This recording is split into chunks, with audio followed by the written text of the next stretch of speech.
হে দাউদ, আমি আল্লাহ রাব্বুল আলামিন তোমাকে নবুয়ত দান করতে চাই, রাজত্ব দান করতে চাই।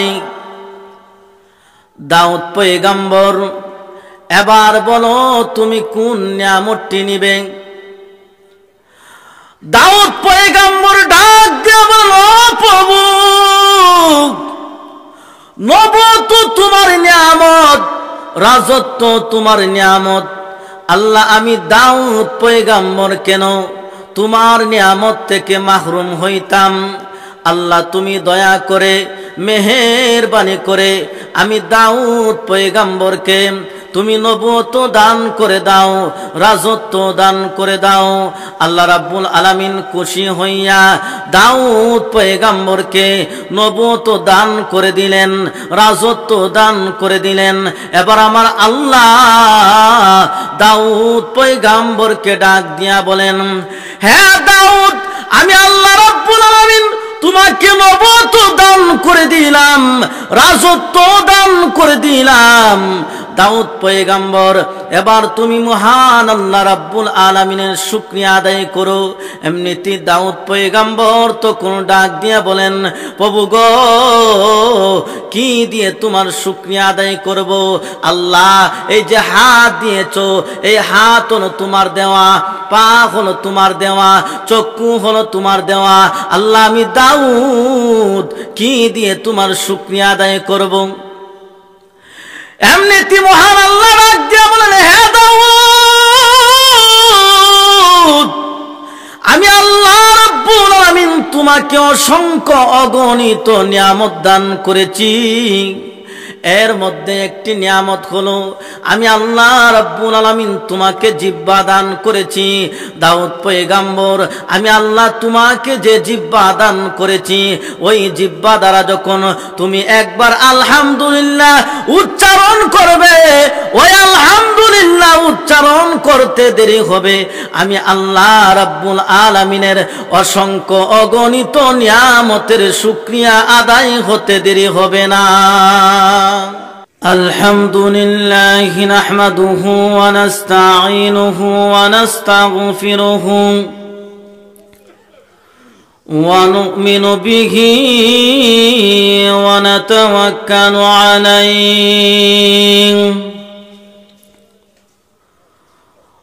ওয়া নাউযু বিল্লাহি মিন শুরুরি আনফুসিনা ওয়া মিন সাইয়্যাতি আমালিনা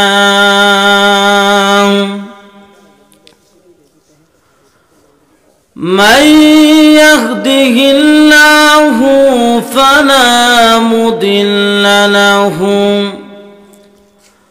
ওয়া মান ইউদ্লিলহু ফালা হাদিয়া লাহু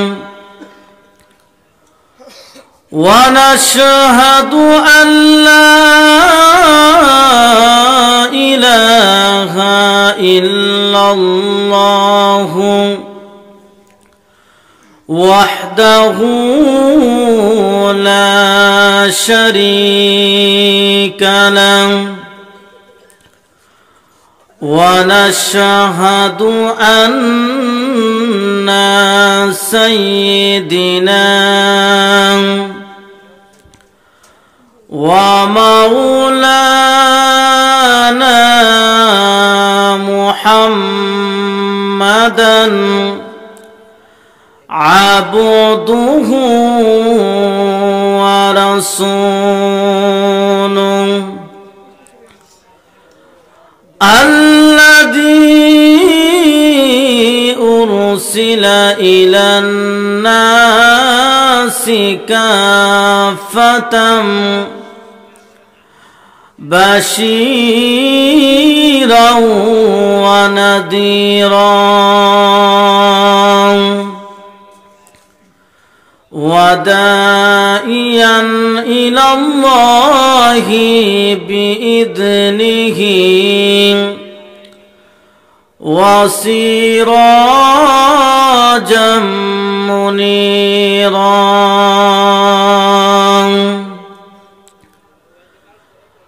أما بعد فأعوذ بالله من الشيطان الرجيم بسم الله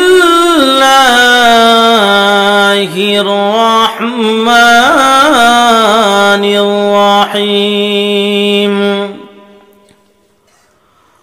وقضى ربك ألا تعبدوا إلا إياه وبالوالدين إحسانا صدق الله العظيم. وقال رسول الله صلى الله عليه وسلم رضا الرب في رضا الوالدين وسخط الرب في سخط الوالدين أو كما قال عليه الصلاة والسلام. صلى الله على سيدنا ومولانا محمد وعلى آله وأصحابه وسلم. صلى الله على سيدنا ومولانا محمد وعلى آله وأصحابه وسلم. إلهي দেখা দে हमें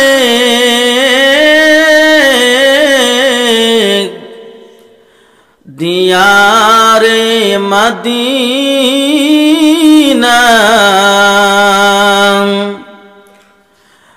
इलाही बना दे हमें गुबारे मदीना बलगल उला बिकमालिही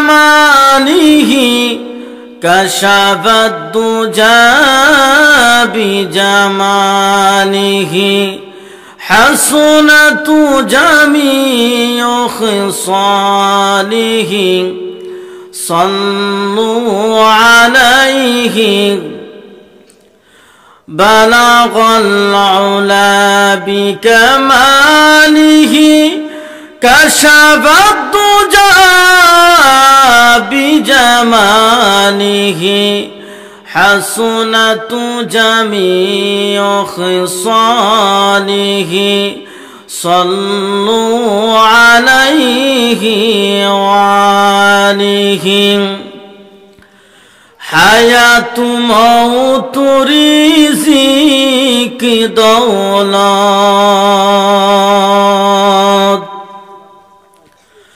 जार हाथे मान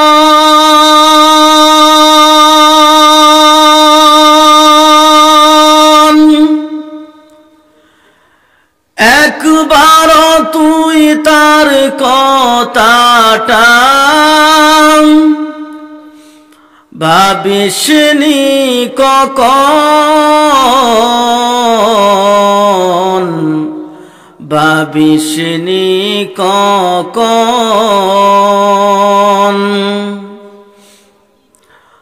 আসবে যেদিন দুঃখের রাত্রি,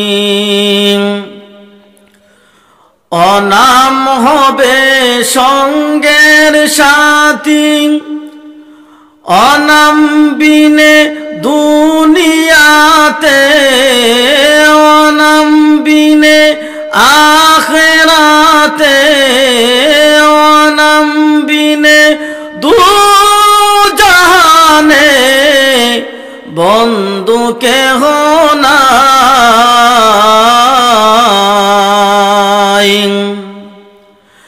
দিন তাকিতে লা ইলাহা ইল্লাল্লাহ বলো বাই জোরে, লা ইলাহা, লা ইলাহা, লা ইলাহা, লা ইলাহা। আল্লাহ পাকের নাম জপো মুমিন, আল্লাহ পাকের নাম জপো মুমিন, তারি আসমান তারি জমিন, তারি আসমান তারি জমিন। অন্তর থেকে ডাকলে তারে, অন্তর থেকে ডাকলে তারে, দূর হবে যত বিপদ বালা। লা ইলাহা, লা ইলাহা, লা ইলাহা, লা ইলাহা। আসিয়া কেলে প্রেমের কেলাম, ফেরাউন দেই তার কত জালাম।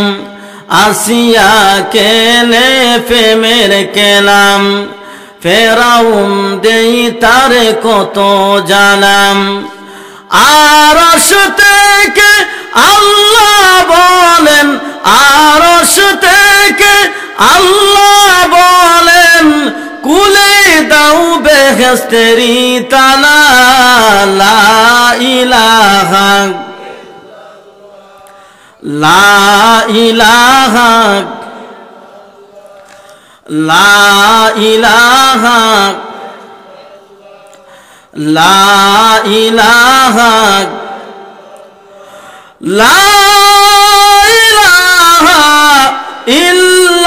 ইল্লাল্লাহু মুহাম্মাদুর রাসূলুল্লাহ সাল্লাল্লাহু আলাইহি ওয়াসাল্লাম। পূর্ব কাপাসাটিয়া এশাউল উলুম নুরানিউ হাফিজিয়া আবাসিক মাদ্রাসার উদ্যোগে আয়োজিত আজকের ইসলামী মহাসম্মেলনের সম্মানিত সভাপতি, প্রাণপ্রিয় মুসলমান ভাইরা, মাইকের আওয়াজ যতদূর পর্যন্ত গিয়ে পৌঁছতেছে, পর্দার আড়ালে অবস্থানরত আমার সম্মানিতা মা ও বোনেরা, বিশেষ করে যুগে যুগে ইতিহাস পরিবর্তনকারী, জাতির কর্ণধার, জাতির দিকপাল, জাতির রাহাবার, আগামী দিনের ভবিষ্যৎ আমার প্রাণপ্রিয় যুবক ভাইরা, সর্বপ্রথম আল্লাহ পাকের দরবারে অসংখ্য অগণিত শুকরিয়া আদায় করছি, যেই মহান রব্বুল আলামিন অত্যন্ত দয়া করে মায়া করে ভালোবেসে আজকের এই মুবারক মাহফিলে আসার এবং বসার তৌফিক দান করেছেন। তাই আসুন সে আল্লাহ পাকের দরবারে কালিমাতুশ শুকরিয়া আদায় করি, সকলে জুড়ে সুরে বলে আলহামদুলিল্লাহ। সহিহ বুখারী শরীফের হাদিস, আল্লাহ রাসূল সাল্লাল্লাহু আলাইহি ওয়াসাল্লাম বলেন, যেই স্থানের মধ্যে কুরআন হাদিসের আলোচনা করা হয় ওই স্থানের মধ্যে 1 ঘন্টা বসা দীর্ঘ 60 বছর নফল ইবাদত করার চাইতেও ফজিলত বেশি। তাহলে এমন মুবারকপূর্ণ একটি মাহফিল, আমি অনুরোধ করব এখনো যারা এদিক সেদিক ঘোরাফেরা করছেন, এই মাহফিলের ময়দানে চলে আসুন। এই মাহফিল অত্যন্ত গুরুত্বপূর্ণ। দেখি সমাজের মধ্যে তার কোনো মূল্য আছে? কোনো মূল্য নেই। আল্লাহ নিজেই কুরআনের মধ্যে বলেন, আলাম নাজআল লাহু আইনাইন।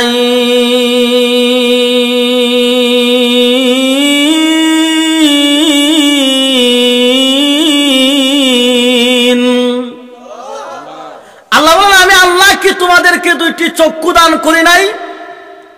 তারপরের অংশের মধ্যে বলে ওয়ালিসানাও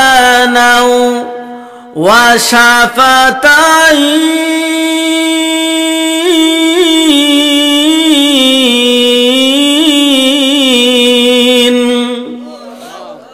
আল্লাহ বলে ওয়ালিসানাও, আমি আল্লাহ কি তোমাদেরকে জিহ্বা দান করি নাই? লক্ষ্য করে তাকিয়ে দেখেন, আপনারও জিহ্বা আছে, কুকুরেরও জিহ্বা আছে। আপনার জিহ্বার চাইতে কুকুরের জিহ্বা আরো বড়, কিন্তু কুকুর কথা বলতে পারে না। মানুষকে কথা বলার শক্তি দান করেছেন কে? আর একটু জোরে বলেন কে? ভাইরা আমার, আল্লাহ পাক আমাদেরকে অসংখ্য গণিত নিয়ামত দান করেছে। কিতাবের মধ্যে দেখেন আল্লাহ রাব্বুল আলামিন আল্লাহর পয়গম্বর হযরত দাউদ আলাইহিস সালাতু ওয়াস সালামকেও নিয়ামত দান করেছিলেন। দাউদ পয়গম্বরকে অসংখ্য অগণিত নিয়ামত দিয়েছেন। এর মধ্যে দুইটা প্রসিদ্ধ নিয়ামত দাউদ পয়গম্বরকে দান করেছিলেন। একটি নিয়ামত হলো দাউদ পয়গম্বরকে নবুয়ত দান করেছিলেন। আরেকটি নিয়ামত হলো দাউদ পয়গম্বরকে রাজত্ব দান করেছিলেন। কিতাবের মধ্যে লেখেন, এই দুইটি নিয়ামত দেওয়ার আগে আল্লাহ রাব্বুল আলামিন দাউদ পয়গম্বরকে জিজ্ঞাসা করেছিলেন, হে দাউদ, আমি আল্লাহ রাব্বুল আলামিন তোমাকে নবুয়ত দান করতে চাই, রাজত্ব দান করতে চাই। দাউদ পয়গম্বর, এবার বলো তুমি কোন নিয়ামতটি নিবে? দাউদ পয়গম্বর ডাক দিয়ে বলো, প্রভু, নবুয়ত তোমার নিয়ামত, রাজত্ব তোমার নিয়ামত। আল্লাহ, আমি দাউদ পয়গম্বর কেন তোমার নিয়ামত থেকে মাহরুম হইতাম? আল্লাহ, তুমি দয়া করে মেহেরবানি করে আমি দাউদ পয়গম্বরকে তুমি নবুয়ত দান করে দাও, রাজত্ব দান করে দাও। আল্লাহ রাব্বুল আলামিন খুশি হইয়া দাউদ পয়গম্বরকে নবুয়ত দান করে দিলেন, রাজত্ব দান করে দিলেন। এবার আমার আল্লাহ দাউদ পয়গম্বরকে ডাক দিয়া বলেন, হে দাউদ, আমি আল্লাহ রাব্বুল আলামিন তোমাকে নবুয়ত দান করে দিলাম, রাজত্ব দান করে দিলাম। দাউদ পয়গম্বর, এবার তুমি মহান আল্লাহ রাব্বুল আলামিনের শুকরিয়া আদায় করো। এমনিতে দাউদ পয়গম্বর তো কোন ডাক দিয়া বলেন, প্রভু গো, কি দিয়ে তোমার শুকরিয়া আদায় করব? আল্লাহ, এই যে হাত দিয়েছো, এই হাত হলো তোমার দেওয়া, পা হলো তোমার দেওয়া, চক্ষু হলো তোমার দেওয়া। আল্লাহ, আমি দাউদ কি দিয়ে তোমার শুকরিয়া আদায় করব? এমনিতে মহান আল্লাহ ডাক দিয়া বলেন, হে দাউদ, আমি আল্লাহ রাব্বুল আলামিন তোমাকে অসংখ্য অগণিত নিয়ামত দান করেছি। এর মধ্যে একটি নিয়ামত হলো আমি আল্লাহ রাব্বুল আলামিন তোমাকে জিহ্বা দান করেছি। দাউদ পয়গম্বর, আমি আল্লাহ তোমাকে যে জিহ্বা দান করেছি, ওই জিহ্বা দ্বারা যখন তুমি একবার আলহামদুলিল্লাহ উচ্চারণ করবে, ওই আলহামদুলিল্লাহ উচ্চারণ করতে দেরি হবে, আমি আল্লাহ রাব্বুল আলামিনের অসংখ্য অগণিত নিয়ামতের শুকরিয়া আদায় হতে দেরি হবে না। তাহলে যে আল্লাহ পাক আমাদেরকে অসংখ্য অগণিত নিয়ামত দান করেছেন, ওই আল্লাহর দরবারে আবারও কালিমাতু শুকরিয়া আদায় করি। সকলে জোরে সুরে বলে আলহামদুলিল্লাহ। আমার ভাইরা, আমি আপনাদের সম্মুখে পবিত্র কুরআনুল কারীমের সূরাতুল বনী ইসরাঈলের 23 নম্বর আয়াতে কারিমা তেলাওয়াত করেছি এবং বিশ্বনবী রাহমাতুল লিল আলামিনের অসংখ্য অগণিত হাদিসের ভান্ডার থেকে ছোট্ট একখানা হাদিস পাঠ করেছি। আল্লাহ রাব্বুল আলামিন যেন আমাকে ইখলাসের নিয়তে কিছু কথা বলার, সকলকে আমলের নিয়তে শোনার তৌফিক দান করেন। সকলে বলেন আমিন। আমার ভাইরা, আমি যে আয়াতে কারিমা আপনাদের সম্মুখে তেলাওয়াত করেছি, এই আয়াতের মধ্যে মূলত আল্লাহ রাব্বুল আলামিন গোটা পৃথিবীর মানব জাতিকে উদ্দেশ্য করে দুইটি বিষয়ের উপর নসিহত করেছেন, দুইটি বিষয়ের উপর আদেশ করেছেন, দুইটি বিষয়ের উপর ওয়াজ করেছেন। আয়াতের প্রথম অংশে আল্লাহ রাব্বুল আলামিন তার ইবাদত করার জন্য আল্লাহ আদেশ করেছেন। আয়াতের দ্বিতীয় অংশে আল্লাহর ইবাদতের পাশাপাশি পৃথিবীর প্রত্যেকটা সন্তানকে তার মা বাবার হক আদায় করার জন্য আল্লাহ আদেশ করেছে। দুটোটা বিষয়ে আলোচনা করা অত্যন্ত জরুরি, কারণ বর্তমান বিশ্বের মানুষ যেমনি ভাবে আল্লাহর ইবাদত থেকে দূরে, ঠিক তেমনি ভাবে এই পৃথিবীর অধিকাংশ সন্তান তার মা বাবার হক আদায় করা থেকেও দূরে।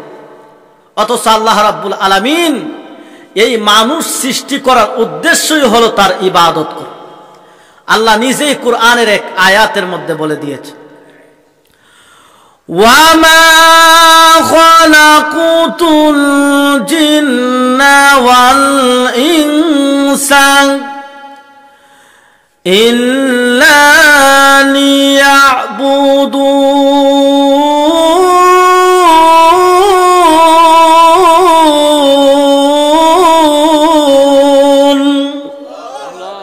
আল্লাহ বলেন, আমি মানুষ এবং জিন জাতিকে সৃষ্টি করেছি একমাত্র আমি আল্লাহর ইবাদত করার জন্য।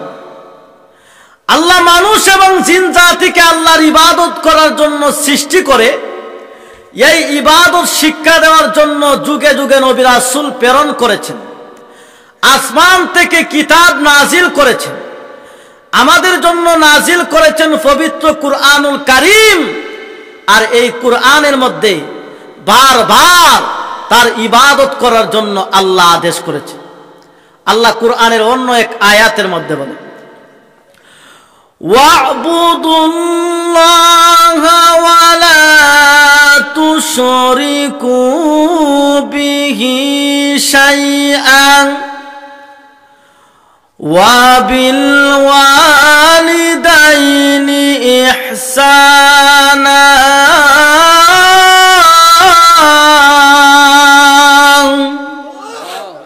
আল্লাহ বলে, ওয়া'বুদুল্লাহ, তোমরা আল্লাহর ইবাদত করো, ওয়ালা তুশরিকু বিহি শাইআ, এবং তার সাথে কাউকে শরীক করিও না। কারণ শিরক যুক্ত কোন ইবাদত মহান আল্লাহর দরবারে কবুল করা হয়। আমার ভাইরা, তাহলে জানতে পারলাম আল্লাহর ইবাদত করা ফরজ।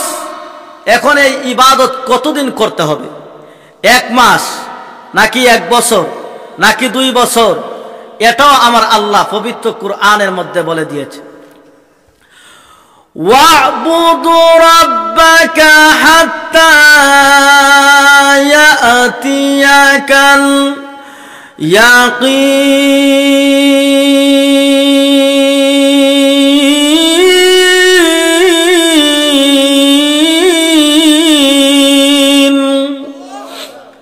আল্লাহ বলে, ওয়া'বুদ রাব্বাকা, তুমি তোমার রবের ইবাদত করো, হাত্তা ইয়াতিয়াকাল ইয়াকিন, আইয়াতিয়াকাল মউত, তোমার মৃত্যু পর্যন্ত।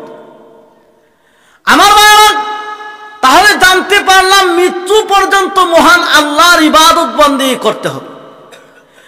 এই কথাটাই আমার তেলাওয়াতকৃত আয়াতের প্রথম অংশের মধ্যে মহান আল্লাহ বলে দিয়েছে, وَقَضَى رَبُّكَ أَلَّا تَعْبُدُوا إِلَّا إِيَّاهُ।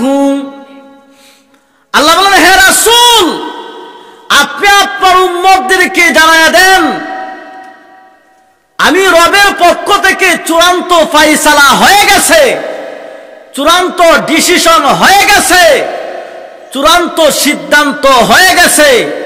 বান্দা শুধু একমাত্র আল্লাহর ইবাদত করবে, অন্য কারো ইবাদত করা যাবে না। ভাইরা আমার, এবার মহান আল্লাহ রাব্বুল আলামিন ডাক দিয়া বলেন, হাবিব, আপনি আপনার সাহাবায়ে কেরামদেরকে জানায়া দেন, শুধুমাত্র আমি আল্লাহর ইবাদত করলে হবে না, আমি আল্লাহর ইবাদতের পাশাপাশি পৃথিবীর প্রত্যেকটা সন্তান যেন তার মা বাবার সাথে যেন ভালো ব্যবহার করে, মা বাবার অধিকার যেন আদায় করে, মা বাবার সাথে যেন সৎ ব্যবহার করে। ভাইরা আমার, এই আয়াতের ব্যাখ্যায় তাফসীরের কিতাবের ভিতরে ইমাম কুরতুবী রাহমাতুল্লাহ আলাইহি বলে গিয়েছেন, দুনিয়ার বান্দা বান্দিরা শুনো রে, যেমনি ভাবে মহান আল্লাহর ইবাদত করা পৃথিবীর প্রত্যেকটা মানুষের জন্য ফরজ, ঠিক তেমনি ভাবে পৃথিবীর প্রত্যেকটা সন্তানের জন্য তার মা বাবার অধিকার আদায় করাও ফরজ। আল্লাহ বলেন, যেমনি ভাবে আমি আল্লাহর ইবাদত করা পৃথিবীর প্রত্যেকটা মানুষের জন্য ফরজ, আমার ইবাদতের পরে পৃথিবীর প্রত্যেকটা সন্তানের জন্য তার মা বাবার অধিকার আদায় করা ফরজ। এখন প্রশ্ন হলো, সন্তান কি শুধুমাত্র তার মা বাবার অধিকার দিবে, আর মা বাবার কাছে কি সন্তানের কোনো পাওনা দাওনা নাই? আমাদের সমাজে শুধু একতরফা বয়ান করা হয় যে সন্তান যেন তার মা বাবার অধিকার আদায় করে, সন্তান যেন তার মা বাবার হক আদায় করে, কিন্তু মা বাবার কাছে যে সন্তানের কিছু পাওনা আছে এই বিষয়ে আমাদের কোনো বয়ান নেই। আজকে ভালো করে শুনে যান, মা বাবার কাছেও সন্তানের অনেকগুলো পাওনা আছে। এই বিষয়টা বুঝাইতে হলে হযরত উমর রাদিয়াল্লাহু তাআলা আনহুর একটি ঘটনা আপনাদের সম্মুখে তুলে ধরি।